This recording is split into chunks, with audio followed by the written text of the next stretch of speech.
اور ناکام لوگوں کی نشانی کیا ہوگی؟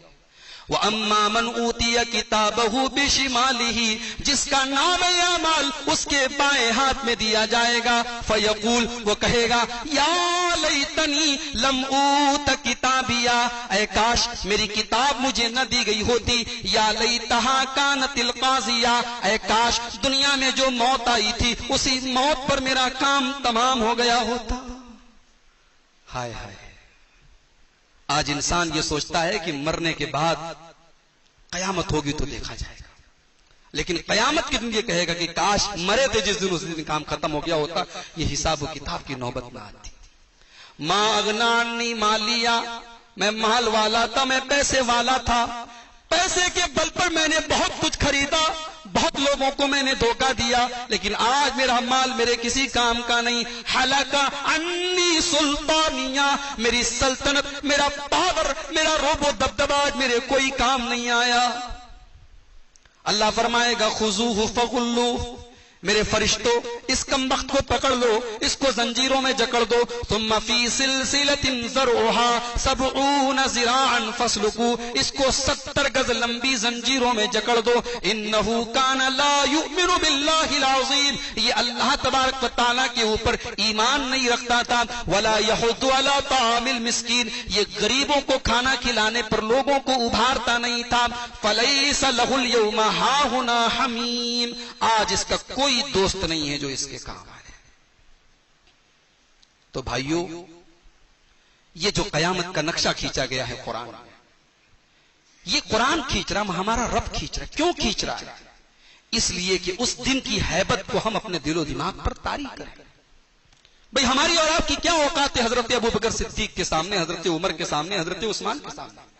جب یہ لوگ قیامت سے ڈرتے تھے، حضرت عمر کہا کرتے تھے لو انی کنت شجرۃ تعضد، اے کاش کہ میں کوئی پیڑ ہوتا، کوئی درخت ہوتا، اور پرندے اور چرندے اور جانور چر گئے ہوتے، ختم ہو گیا ہوتا، میرا قصہ ختم ہو گیا ہوتا، میں دنیا میں نہ ہوتا۔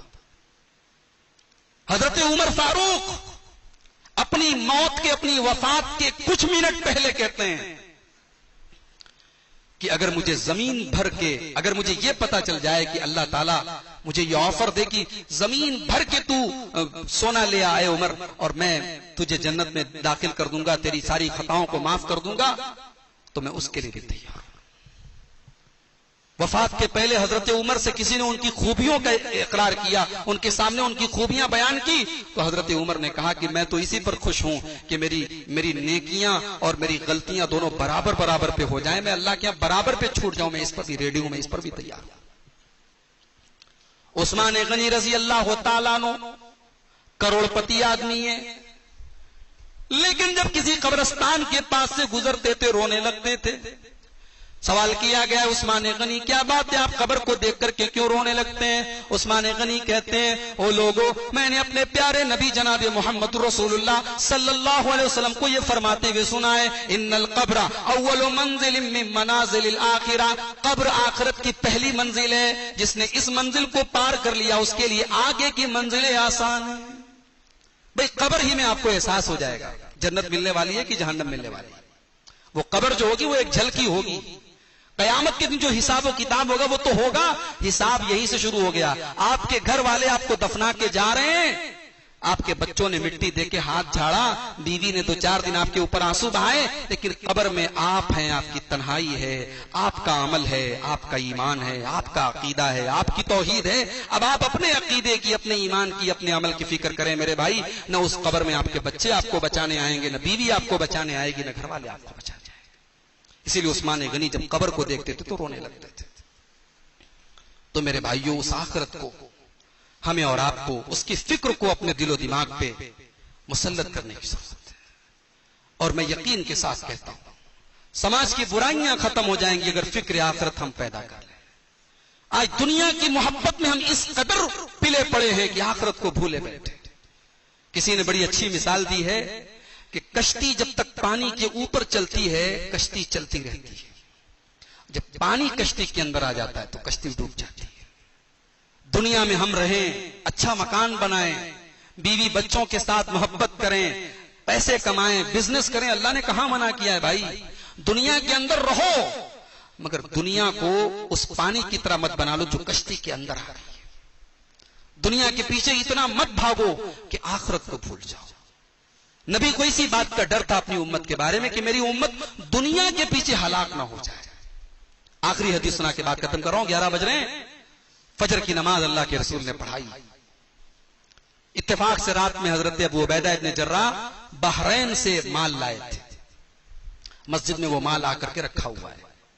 بحرین سے وہ مال لائے تھے، صحابہ ظاہر کی قریب تھے، مال کی ضرورت تھی ان کو۔ سلام پھیرا اللہ کے رسول نے، صحابہ کرام کی نظریں مال کی طرف ہیں جو بحرین سے مال آیا ہے۔ رسول اکرم نے فرمایا ہے میرے صحابہ، مجھے لگتا ہے کہ تمہیں معلوم ہو چکا ہے کہ ابو عبیدہ بحرین سے مال لائیں۔ یا رسول اللہ ہم کو پتا ہے، ہم اس مال کے انتظار میں ہیں۔ نبی اکرم نے فرمایا ابشروا واملوا، یہ مال تو تم کو ملے گا، تم خوش ہو جاؤ، میں تم کو مبارکباد دیتا ہوں۔ لیکن اے میرے صحابہ، تمہارا رسول تمہیں ایک سبق دے رہا ہے، اس سبق کو غور سے سننا۔ مل فقر اخشى علیکم، مجھے تمہارے بارے میں یہ ڈر نہیں ہے کہ تم میرے بعد غریب ہو جاؤ گے، فقیر ہو جاؤ گے، تمہیں دنیا نہیں ملے گی، نہیں، مجھے یہ ڈر نہیں ہے۔ ولکن اخشى علیکم ان تبسط علیکم الدنیا کما بسطت علی من کان قبلکم، مجھے ڈر ہے تو اس بات کا ڈر ہے کہ یہ دنیا تم پر پھیلا دی جائے گی جیسے تم سے پہلے کی امتوں پر پھیلا دی گئی۔ دنیا کی دولت، دنیا کی نعمت، دنیا کی آسائش تم کو بہت ملے گی جیسے تم سے پہلے کی امتوں کو ملی ہے۔ فتنافسوها کما تنافسوها، اور پھر دنیا کی اس دولت کے پیچھے تم بھاگنے لگو گے، ریس کرو گے، مقابلہ کرو گے، ایک دوسرے سے لڑو گے، ایک دوسرے کو مارو گے۔ فتہلککم کما اہلکتہم، اور جیسے دنیا نے تم سے پہلے کے لوگوں کو ہلاک کیا ہے تمہیں بھی ہلاک کر دے گی۔ بھائیو، دنیا ہمیں ہلاک نہ کرے، بس اس بات کا خیال رکھو۔ دنیا کو اتنی ویلو دو جس کے وہ لائق ہے۔ دنیا کا سکھ، دنیا کا چین، دنیا کی آرام، دنیا کی آسائش آخرت کی نعمتوں کے مقابلے میں کچھ نہیں ہے میرے بھائی۔ اور دنیا کا غم، دنیا کی تکلیف، دنیا کا درد، دنیا کی بیماری، یہ جہنم کی تکلیف کے مقابلے میں کچھ نہیں۔